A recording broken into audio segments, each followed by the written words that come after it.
بسم اللہ الرحمن الرحیم الحمد للہ رب العالمین والصلاة والسلام علی سید الانبیاء والمرسلین والملائکۃ المقربین والخلفاء الراشدین علینا وعلیہم اجمعین وَلَعْنَةُ اللَّهِ عَلَى الرَّافِضِينَ الْكَافِرِينَ الْمُرْتَدِّينَ إِلَى يَوْمِ الدِّينِ أَمَّا بَعْدُ أعوذ باللہ من الشیطان الرجیم بسم اللہ الرحمن الرحیم ان الذین یحبون ان تشیع الفاحشة فی الذین آمنوا لهم عذاب علیم فی الدنیا والآخرہ واللہ یعلم وانتم لا تعلمون وقال تعالی فی الدنیا والآخرہ وقال تعالی فی موضع آخر لکل جعلنا منکم شرعة ومنہاجا الی آخر الآیہ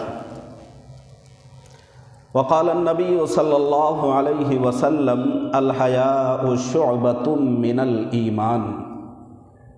وقال النبی صلی اللہ علیہ وسلم فی موضع آخر الحیاء والایمان قرناء جمیعا فإذا رفع أحدهما رفع الآخر أو كما قال عليه الصلاة والتسلیم۔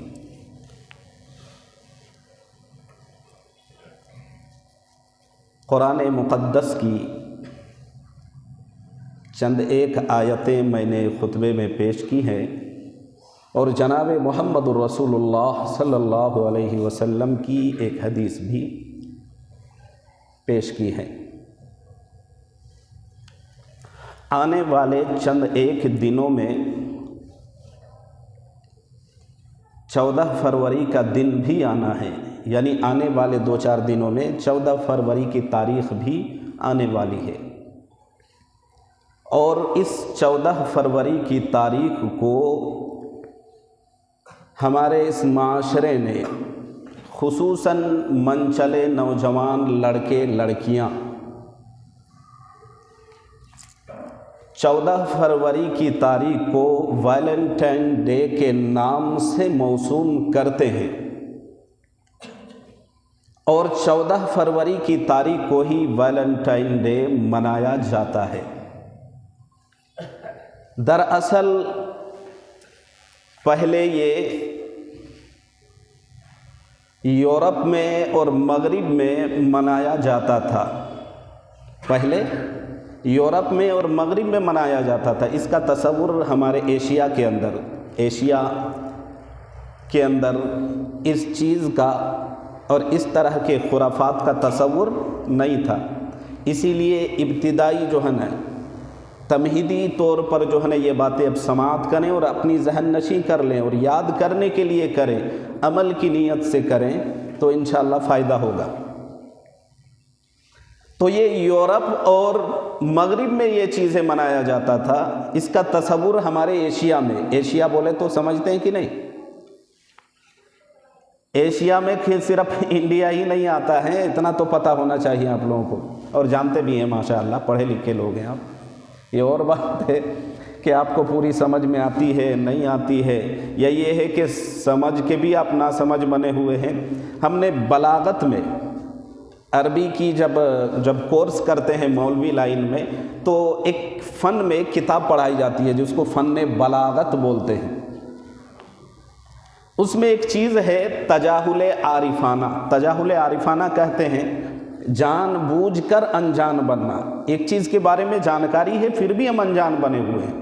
تو اس کو کہتے ہیں تجاہل عارفانہ۔ اب حقیقت کیا ہے یہ تو اللہ اعلم بمرادہ ای بحقیقتہ، اللہ ہی بہتر جاننے والے ہیں۔ تو یہ پہلے یورپ میں اور مغرب میں منایا جاتا تھا،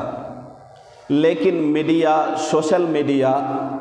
اسی طریقے سے ذرائع ابلاغ، ذرائع مواصلات اور کمیونیکیشن نے اس دنیا کو ایک گلوبل ویلیج بنا دیا ہے، اور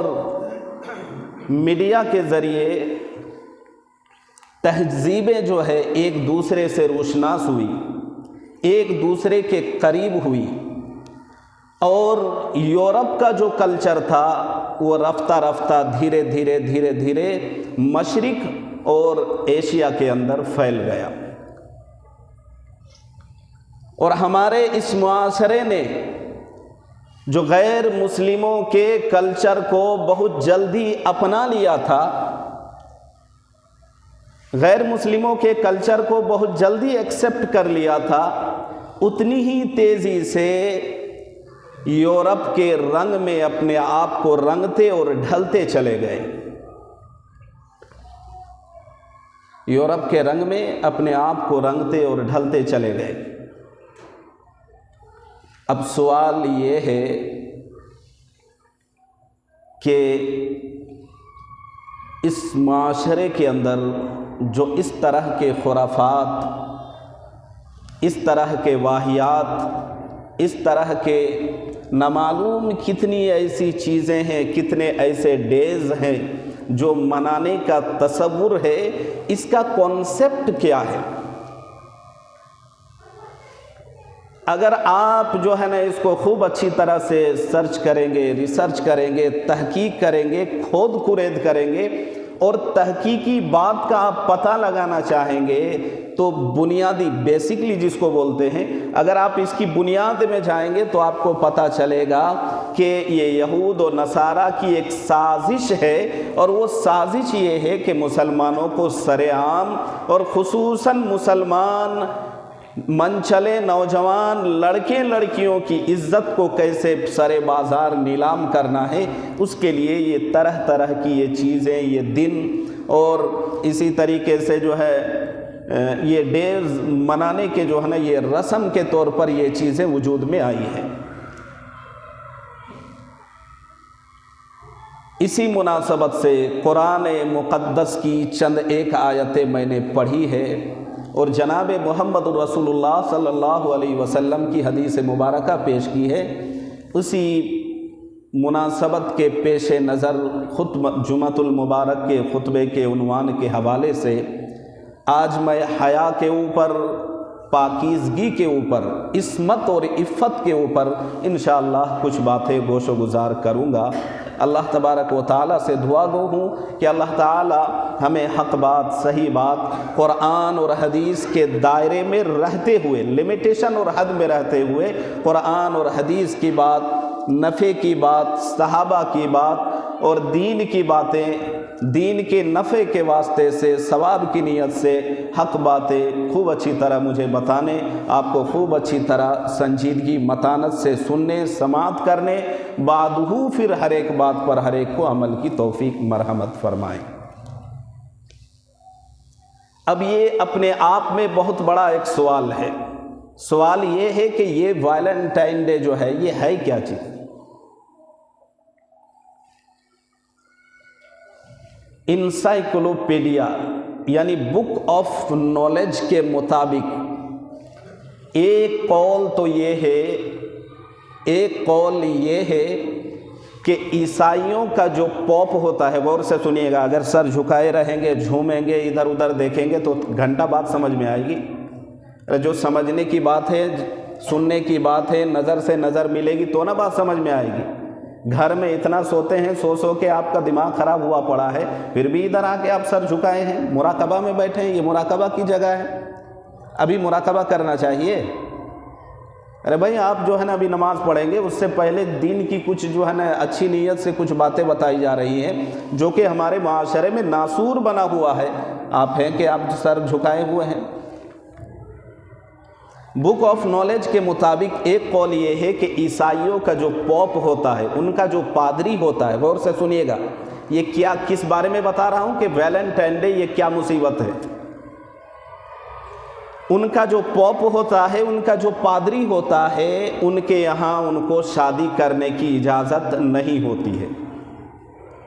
وہ رہبانیت کی زندگی گزارتے ہیں، جبکہ اسلام کے اندر، دین اسلام میں، مذہب اسلام میں لا رہبانیت فی الاسلام، اسلام میں رہبانیت کی گنجائش بالکل بھی نہیں ہے۔ رہبانیت سمجھتے ہیں؟ ارے آ رہی ہے سمجھ میں؟ رہبانیت کس بلا کا نام ہے؟ رہبانیت کہتے ہیں سب کچھ چھوڑ چھاڑ کے، گھر سے، معاشرے سے، اپنوں سے، سب سے کٹ کر الگ تھلگ ہو کے کسی وادی میں، جنگل میں، صحرا میں چلا جانا اور مصلی بچھا کر نمازیں پڑھتا رہنا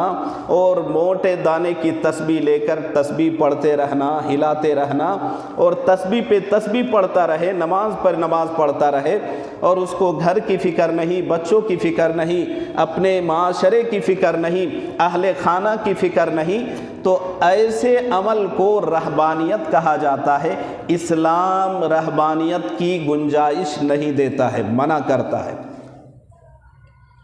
اور پتے کی بات میں آپ کو بتاؤں کہ جنت کا جو راستہ ہے، جنت کا جو راستہ ہے وہ اسی گلی محلے سے، معاشرے سے، اسی سماج سے ہو کر کے ہی جاتا ہے۔ کوئی چاہے گا کہ ہم ان چیزوں سے کٹ کے اور جا کر کہیں بیٹھ جائیں گے اور نماز پڑھتے رہیں گے، تسبیح ہلاتے رہیں گے، خدا کی بڑی سخت پکڑ ہوگی اس کی۔ تو سوال یہ ہے کہ ان کا جو پوپ ہوتا ہے، عیسائی ہوتا ہے، ان کا جو پادری ہوتا ہے، ان کو شادی کرنے کی اجازت نہیں ہوتی ہے،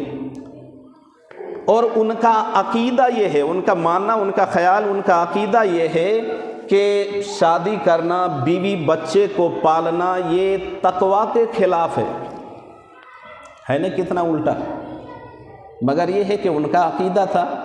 کہ شادی کرنا، بیوی بچوں کو پالنا یہ تقویٰ کے خلاف ہے، اس لیے وہ شادیاں نہیں کرتے تھے۔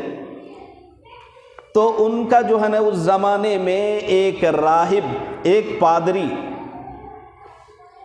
وہ ایک راہبہ کی محبت میں گرفتار ہوا اور ان سے ان کو محبت ہوئی اور ان سے محبت کے جو ہے نا عوض میں، بدلے میں گناہ بھی سرزد ہوا۔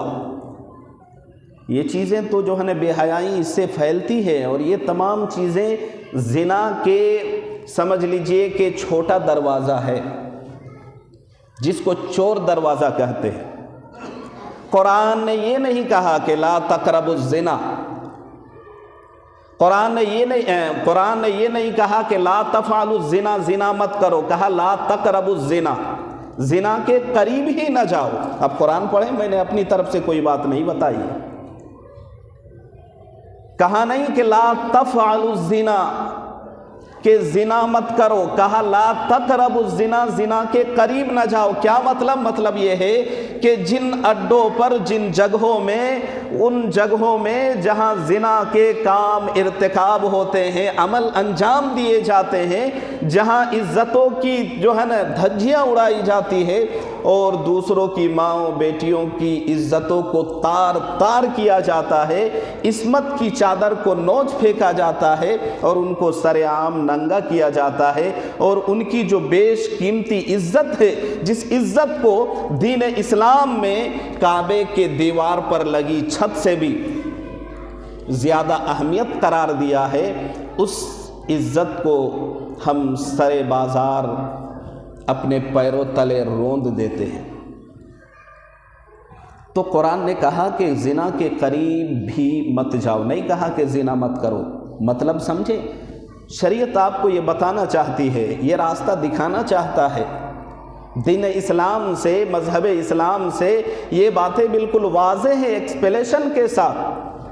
کہ جن جگہوں میں زنا ہوتا ہے، جہاں جانے سے بندہ زنا کرے گا، ان جگہوں کو جانے سے، دیکھنے سے، وہاں کے قریب ہونے سے بچنا ہے۔ جب ہم وہاں کے قریب ہونے سے بچیں گے تو پھر گناہ سے بچنا آسان ہوگا۔ آپ جانتے ہوں گے کہا تھا تأکلوا مما رزقناکم، اللہ تبارک و تعالیٰ نے کہا کہ کھاؤ ان چیزوں کو جو میں نے تمہارے لیے رزق مقدر کیا ہے، حلال، حلالا طیبا۔ اب جو ہے نا انسانی ابتدا ہوئی ہے جنت سے، آدم علیہ السلام کی تخلیق جنت میں، وہاں آرام سے رہ رہے ہیں۔ وَلَا تَقْرَبَا هَٰذِهِ الشَّجَرَةَ، یہ نہیں کہا کہ وہ ایک درخت ہے، وہاں اس درخت میں یہ پھل لگا ہے، اس میں نہ جاؤ اور اس پھل کو نہ کھاؤ۔ کہا وَلَا تَقْرَبَا، وہ جو درخت ہے نا جس کے بارے میں منع کیا جا رہا ہے، ذالکا تلکا، یہ عربی کے گرامرز کے اعتبار سے یہ اشارے کے لیے آتا ہے، دور کے لیے، قریب کے لیے، سامنے کے لیے۔ جب دور ہوتا ہے تو ہم کہتے وہ دیکھو، سامنے ہوتا ہے تو کہتے ادھر ہے، یہ ہے۔ تو وَلَا تَقْرَبَا هَٰذِهِ الشَّجَرَةَ، یہ نہیں کہا کہ جو ہے نا وہ اس درخت سے پھل نہ کھاؤ، کہا کہ اس درخت کے قریب ہی نہ جانا، کیونکہ جب قریب جاؤ گے تو چھونے کا من کرے گا، دیکھنے کا من کرے گا، تمہاری آنکھوں میں وہ چیز چمکتی ہوئی نظر آئے گی، جب دیکھو گے تو دل میں خواہش جگے گا، تمہارے دل میں اس کی اشتہا پیدا ہوگی، اور تم نہ چاہتے ہوئے بھی اس کو توڑ لو گے، چھو لو گے، کھا لو گے، اور یہ چیز تمہارے لیے بڑا نقصان دہ ہے۔ سمجھ میں آ رہی ہے؟ اسی لیے کہا ہے کہ زنا کے قریب نہ جانا، یعنی جن اڈوں پر زنا کے ارتکاب ہوتے ہیں وہاں جانا ہی نہیں ہے۔ تو ان کے یہاں جو پادری تھا، جو پوپ ہوتا ہے، ان سے جو ہے نا وہ ایک راہب جو ہے راہبہ کی محبت میں گرفتار ہوا، اور گرفتاری کے بعد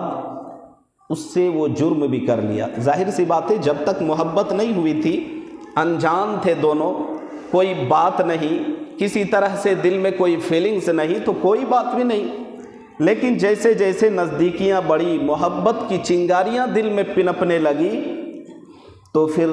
آمنے سامنے ہونا، بات ہونا، چھونا، اور پھر حیا کی تمام حدوں کو پار کر دینا، یعنی گناہ بھی سرزد ہوا۔ گناہ سرزد ہونے کی عوض میں جب گناہ اور جرم کا پردہ فاش ہو گیا تو اس کے بدلے میں اس راہب کو پھانسی دی گئی۔ جب پھانسی دی گئی تو چند منچلے نوجوانوں نے اس کی موت پر ہمدردی جتاتے ہوئے اس دن کو، یعنی 14 فروری کو اس کو جو ہے نا ویلنٹائن ڈے کا نام دے دیا، اور اس تاریخ کو تقریباً اب پورے ملک میں بلکہ پوری دنیا میں اور ایشیا کے اندر خصوصاً میں اس لیے کہہ رہا ہوں کہ یہاں چونکہ مسلمانوں میں بھی یہ چیزیں بڑی تیزی سے پنپ رہی ہے، پھیل رہی، اس تاریخ میں مسلمان بھی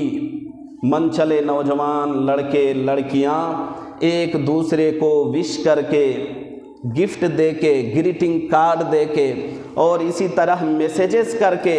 اور محبت کا اظہار کر کے، محبت کا پیغام عام کر کے اس دن کو یعنی سیلیبریٹ کرتے ہیں۔ تو یہ چیزیں دھیرے دھیرے یورپ سے مشرق کے اندر، اور مشرق سے اب ہمارے ایشیا کے اندر یہ چیزیں عام ہو گئی، اور اتنی عام ہو گئی کہ اللہ کی پناہ، اللہ کی پناہ، اللہ کی پناہ۔ قرآن مقدس کی جو آیات میں نے پڑھی ہے، ان آیات کے اندر بھی اللہ رب العزت والجلال ان لوگوں کو جو بے حیائی کو عام کرتے ہیں، پھیلاتے ہیں یا پھیلانے میں ذریعہ بنتے ہیں، اللہ تبارک و تعالی مقدس کتاب عظیم میں فرماتے ہیں یحبون ان تشیع الفاحشۃ، کہ وہ فاحشہ یعنی بے حیائی کو پھیلانے میں وہ پیش رہتے ہیں، اور یہ چیزیں بڑی اچھی سمجھتے ہیں ان چیزوں کو۔ فی الذین آمنوا لہم عذاب علیم فی الدنیا والآخرہ، اللہ خود قرآن میں فرماتا ہے کہ ان کے لیے دنیا اور آخرت میں تباہی ہے، ہلاکت ہے، بربادی ہے، بڑی سخت پکڑ ہے۔ واللہ یعلم وانتم لا تعلمون، اور اللہ وہ سب کچھ جانتے ہیں جس چیز کی جانکاری مخلوق کو نہیں ہے، خالق کو ہر چیز کا علم ہے۔ تو ہوتا کیا ہے؟ ہوتا یہی ہے نا بھائی، عام طور پر یہی ہوتا ہے۔ تو ایک قول تو یہ تھا، اور دوسرا قول اس سلسلے میں یہ ہے یہ سب کے سب جو ہے نا ہسٹری کی باتیں ہیں، تاریخی باتیں ہیں، جو 100% اوتھینٹک اور مستند نہیں ہوتی ہے۔ سمجھ میں آ رہی ہے نا؟ 100% جو ہے نا مستند نہیں ہوتی ہے۔ تو اس سلسلے میں کہ جب دوسرا قول یہ ہے کہ رومن ایک بادشاہ تھا اور وہ جو ہے بت پرستی کو چھوڑ کر انہوں نے عیسائیت کو اپنا لیا تھا، اس جرم پر اس کو پھانسی دی گئی اور چند نوجوانوں نے اس پر اظہار ہمدردی کرتے ہوئے انہوں نے اس دن کو وش کیا، سیلیبریٹ کیا، یعنی اس دن کو منایا۔ تاریخی باتوں میں جہاں بہت ساری باتیں لکھی ہے اس دن کے متعلق، یعنی 14 فروری کے متعلق، ویلنٹائن ڈے کے متعلق، وہاں یہ دو باتیں سر فہرست جو ہے نا عام طور پر لکھی جاتی ہے، بتائی جاتی ہے اور بیان بھی کیا جاتا ہے لوگوں میں یہ چیزیں جو ہے نا اجاگر کرنے کے لیے کہ اس چیز کی حقیقت یہ ہے جو باتیں میں نے ابھی آپ کے سامنے رکھی ہے۔ اب آپ بتائیں کہ کیا یہ چیزیں مسلمانوں میں نہیں ہیں؟ ہے کہ نہیں بھائی؟ مسلمانوں میں ہے نہیں ہے؟ اب میں آپ کو بتاؤں، میں اسی لیے میں بار بار یہ باتیں میں کہا کرتا ہوں کہ آج سے کوئی 25-26 سال پہلے، دھیان ہے غور سے سنیے گا، آج سے کوئی 25-26 سال پہلے ایک عیسائی نے ایک آرٹیکل لکھا تھا، غور سے سنیے گا،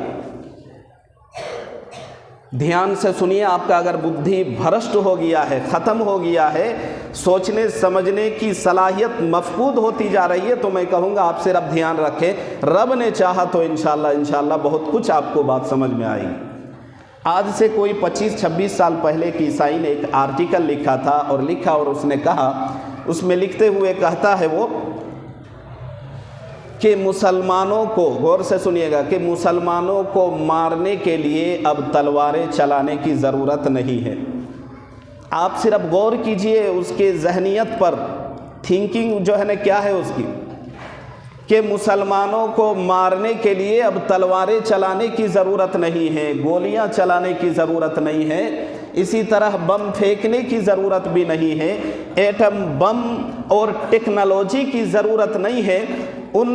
اس یہودی نے آرٹیکل میں لکھتے ہوئے آگے کہتا ہے کہ بس مسلمانوں کو ختم کرنے کے لیے، اس کے وجود کو نیست نابود کرنے کے لیے، ملیامیٹ کرنے کے لیے، اس کی وجود کو مٹانے کے لیے وہ لکھتا ہے اور کہتا ہے کہ مسلمانوں میں دو چیزیں عام کر دو، پھیلا دو، مسلمان اپنے معیار سے بھی گرے گا، اپنے مقام سے بھی گرے گا، اس کی عزت بھی جاتی رہے گی اور مسلمانوں کی حیثیت کچھ بھی نہیں رہ جائے گی، مسلمانوں کو ہر کوئی دبائے گا، ستائے گا، مارے گا، عصمتیں لوٹی جائیں گی، مسلمانوں کی کوئی حیثیت، کوئی عزت، کوئی رفت، کوئی مقام، کوئی مرتبہ، کوئی پہچان، کوئی چیز مسلمانوں کی بچے گی نہیں، بس شرط یہ ہے کہ مارنے، گولی چلانے، بم پھینک کر اس کو اڑانے کی ضرورت نہیں ہے، ٹیکنالوجی کی ضرورت نہیں ہے۔ کہنے والا کہتا اور لکھتا ہے کہ مسلمانوں میں صرف دو چیزیں عام کر دو، توجہ چاہوں گا، وہ دو چیزیں عام کر دو، ان میں سے ایک چیز وہ کہتا ہے کہ ایک چیز ہے شبہات اور دوسری چیز ہے شہوات۔ دونوں ایک جیسے سننے میں معلوم ہو رہی ہے، سننے میں لگتا ہے آواز ایک جیسی آ رہی ہے، تو ایک جیسا آپ اس کو نہ سمجھیں، یہ دونوں میں فرق ہے، بہت بڑا فرق ہے۔ ایک ہے شبہات اور دوسری چیز ہے شہوات۔ شبہات جس کو آپ ڈاؤٹس کہتے ہیں، ڈاؤٹ،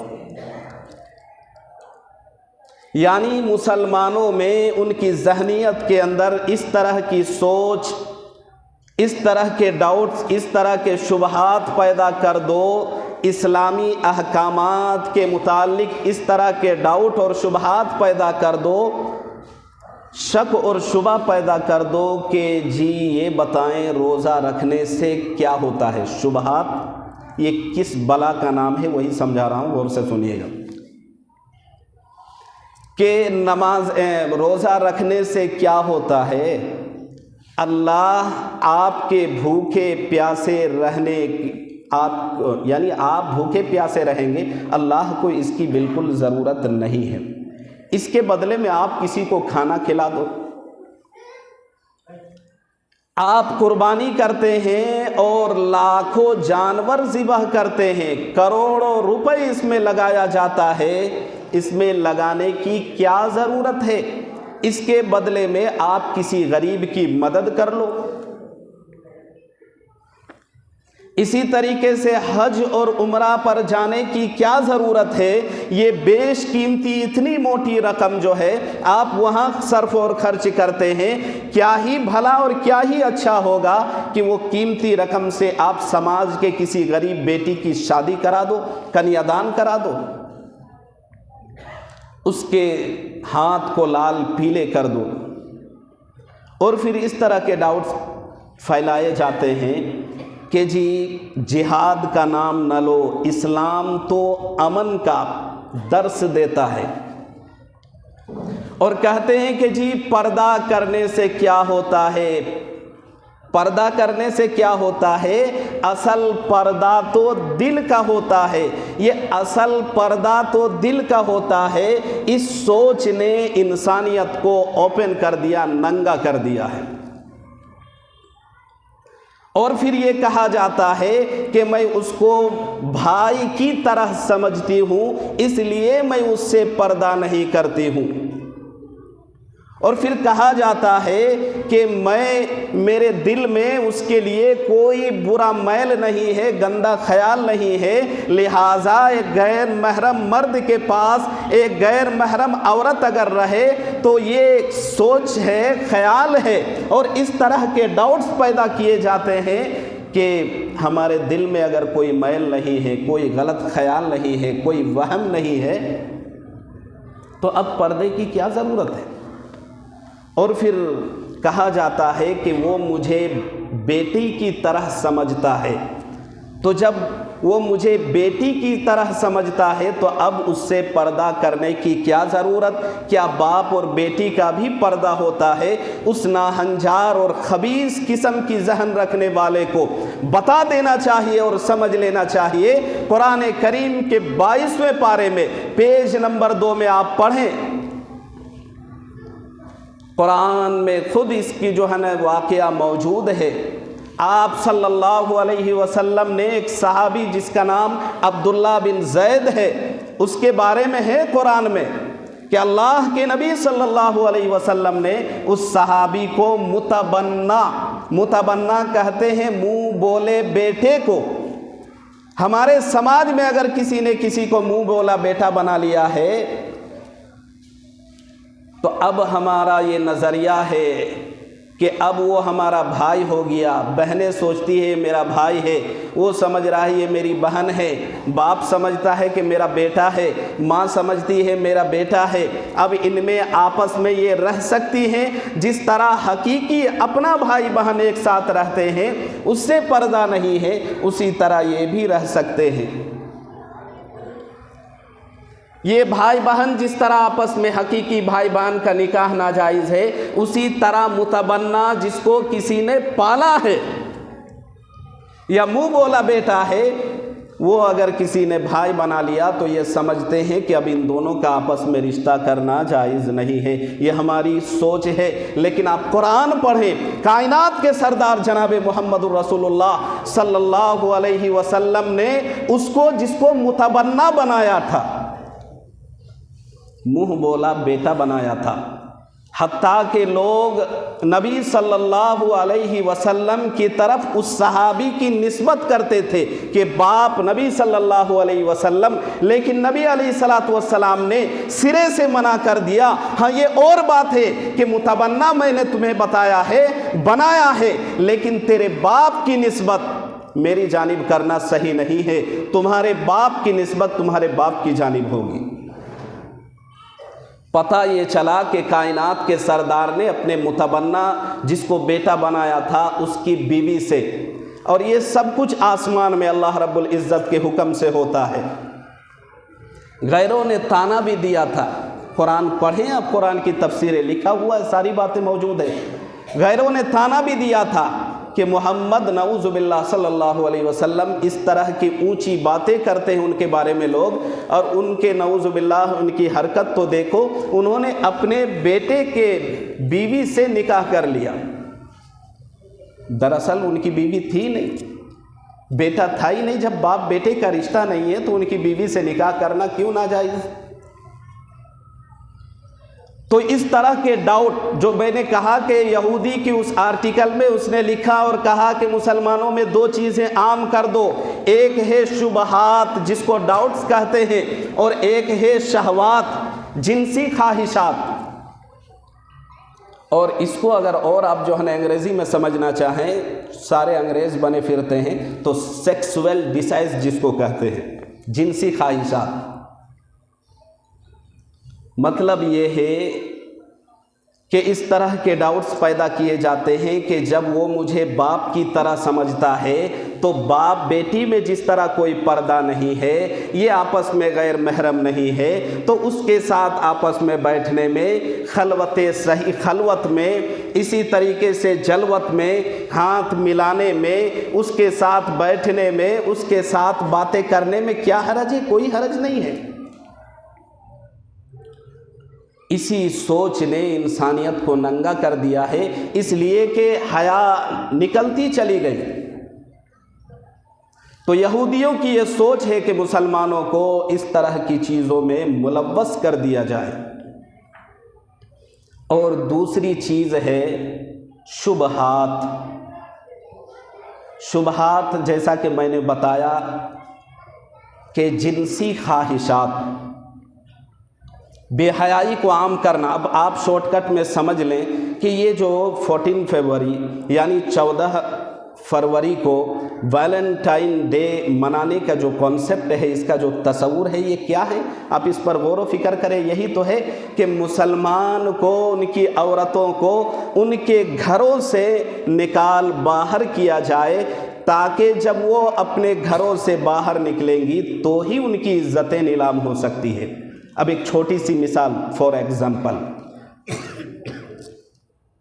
آپ اپنی قیمتی چیزیں، چاہے پیسہ ہو، سونا ہو، چاندی ہو، اور بھی کوئی قیمتی چیز ہو، چپل وغیرہ ہے، آپ باہر رکھ دیتے ہیں، رکھتے ہیں کہ نہیں؟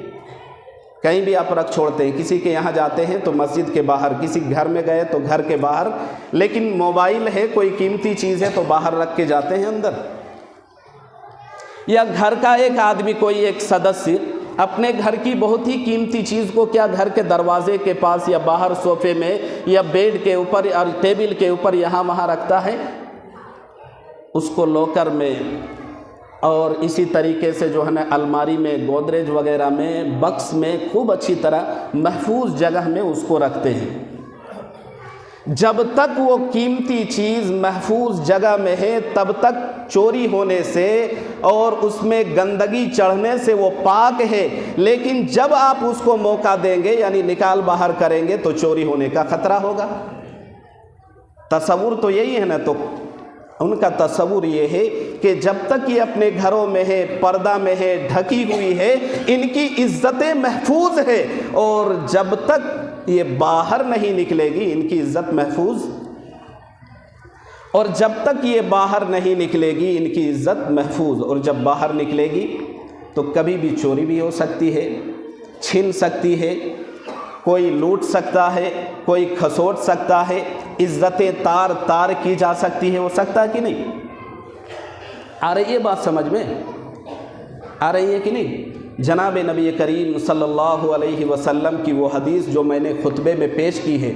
آپ صلی اللہ علیہ وسلم فرماتے ہیں الحیاء والایمان قرناء جمیعا۔ آپ فرماتے ہیں کہ حیا اور ایمان یہ دونوں ساتھی ہے، ساتھی، یہ دونوں آپس میں لازم ملزوم ہے۔ لازم ملزوم کا مطلب ایک کے بغیر دوسرے کا نہ ہونا۔ یہ دونوں آپس میں جڑے ہوئے ہیں، یہ دونوں آپس میں متصل ہیں، ایک دوسرے سے پیوستہ ہے، ایک دوسرے سے وابستہ ہے۔ کچھ اس طرح فَإِذَا رُفِعَ أَحَدُهُمَا کہ اگر ان میں سے ایک چلا گیا، یعنی ایمان اگر رخصت ہو گیا یا حیا اگر ختم ہو گئی، رُفِعَ الْآخَرُ تو ایمان خود بخود وہاں سے نکل بھاگے گا، ختم ہو جائے گا۔ اور اسی مضمون کو جناب محمد رسول اللہ صلی اللہ علیہ وسلم ارشاد فرماتے ہیں الحیاء شعبۃ من الایمان، یہ اتنا قیمتی زیور ہے حیا کہ جب یہ چیزیں ایک بار نکل جاتی ہے یا ختم ہو جاتی ہے تو دنیا کے کسی بازار میں، کسی دکان میں، کسی مارکیٹ میں کہیں سے بھی آپ اس کو حاصل کرنا چاہیں ممکن نہیں ہے۔ مگر اس جمعہ کے خطبہ کے عنوان کے حوالے سے میں آپ کو یہ پیغام کے ساتھ ساتھ یہ بتلانا بھی چاہوں گا کہ اس موقع پہ ہم سن کر چلے جاتے ہیں اور سن ہو جاتے ہیں، مگر آپ کو پتہ ہے کہ آپ کے پیچھے، آپ کی غیر موجودگی میں، آپ کو بغیر بتائے ہمارے گھر کی عورتیں کیا گل چھڑرے اڑاتی ہیں، اس کی خبر ہے؟ کتنی عصمتیں لوٹی جاتی ہیں اور کتنا جو ہے نا اس کی عزت کو داغدار کیا جاتا ہے، اس بارے میں کبھی ہم نے سوچا ہے، غور و فکر کیا ہے؟ قرآن تو کہتا ہے وَقَرْنَا فِي بُيُوتِكُنَّ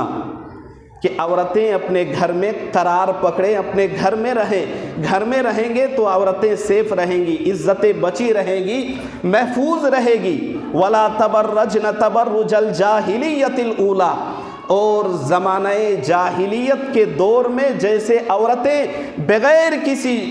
اپنے گھر کے محرم مرد کے ساتھ اٹھ پٹانگ نکل جاتی تھی، کسی کی کوئی پرواہ نہیں ہوتی تھی، اسی طرح عورتیں گھر سے باہر نہ نکلے۔ یہ اور بات ہے کہ مجبوری، اگر شدید مجبوری ہے تو پھر نکلنے کی گنجائش ہے، اس میں بھی گھر کے کسی ذمہ دار مرد کے ساتھ یا محرم مرد کے ساتھ۔ محرم کہتے محرمات ابدیہ، یعنی وہ رشتہ جس سے پوری لائف میں کبھی بھی عورت کا نکاح نہیں ہو سکتا ہے، اس کو محرمات ابدیہ کہا جاتا ہے، اور غیر محرم کہتے ہی ہیں اس کو کہ جب چاہے اس سے نکاح ہو سکتا ہے۔ اسی لیے آپ جانتے ہیں زندگی میں حج کرنا ایک مرتبہ ایک ویکتی پر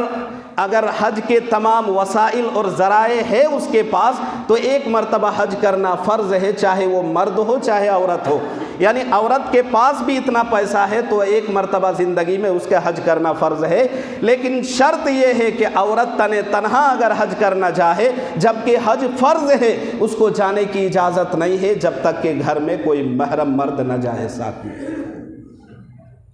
اتنی آسانی سے ہم نے اس کو لے لیا ہے، اور نوجوان ہمیں اس کی پرواہ نہیں، ہم کچھ کر رہے ہوتے ہیں، ہماری بہنیں، ہماری عورتیں، ہماری بہو بیٹیاں کچھ کر رہی ہوتی ہے۔ تو خدا را آپ سارے ذمہ دار ہیں، اپنے گھر کی ذمہ داری کو آپ سمجھیں، آپ اپنے گارجن شپ کو، اپنے سرپرستی کو سمجھیں۔ قرآن کریم میں اسی طرح میرے نبی علیہ الصلاۃ والسلام نے بڑی سختی سے فرمایا ہے جو گھر کا بڑا ہوگا، ذمہ دار ہوگا، اسی کی پہلے پکڑ ہوگی، بچ نہیں سکتے ہیں۔ آپ یہ کہیں گے کہ جی موبائل کا دور تھا، موبائل میں کسی سے وہ کنیکشن میں تھی اور ریلیشن شپ میں تھی اور وہ بات کرتی تھی، مجھے اس کے بارے میں علم نہیں تھا، تو یہ کہنے سے آپ اور ہم بچ نہیں سکتے ہیں، ہماری سختی سے پکڑ ہوگی۔ اس لیے اس موقع پر یہ جو پیغام آپ کے نام اور امت کے بہو بیٹیوں کے نام جو باتیں آج میری زبان سے اللہ نے کہلوائی ہیں، آپ سب ہم سب مل کر عہد کریں کہ انشاءاللہ ان باتوں پر کھرا اتریں گے، عمل کریں گے، اور اپنے سماج میں، معاشرے میں، بہو بیٹیوں میں ان چیزوں کو بتائیں گے، انہیں بھی گناہ سے روکنے کی کوشش کریں گے۔ اللہ تبارک و تعالی میری باتوں کو خوب اچھی طرح ہر ایک کو عمل کرنے کی توفیق نصیب فرمائے۔ وآخر دعوانا ان الحمد للہ رب العالمین۔